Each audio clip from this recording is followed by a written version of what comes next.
competitive book reader.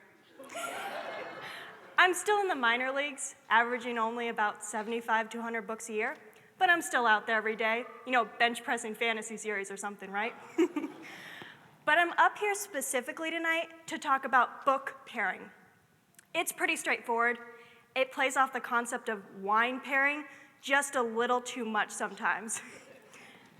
I actually call my pairs double fisting for book lovers.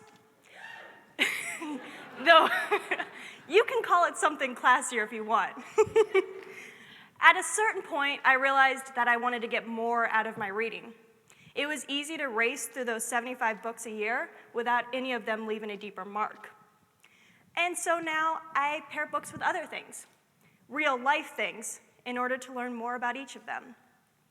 I've paired books with wine, food, seasons of the year, fitness challenges, and other books. So some of my pairings. I read the Iliad because a new novel, The Song of Achilles, retold the story from a different perspective, and I wanted to read its inspiration. Now, there was a certain point while reading the Iliad that I ran out to my husband and told him that I had read my 4th disembowelment of the night, and that the movie 300 had nothing on Homer.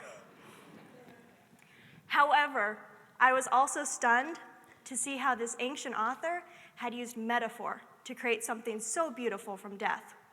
By the wound slit, as by a doorway, life left him in haste, and darkness closed his eyes. I read The Great Gatsby, and with the help of some great friends at Total Wine, we found 3 amazing alcohols to pair with the book. Now, that idea for The Great Gatsby, it started with pairing alcohol with a book, progressed to a girls and guys champagne and martini nights, to my mother-in-law then handing out copies of the book and bottles of the champagne as presents together. She's over there, you should be her friend.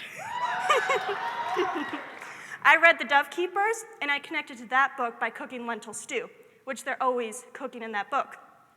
Note to self, don't add pork sausage to a stew that you're pairing with a book about ancient Judaism.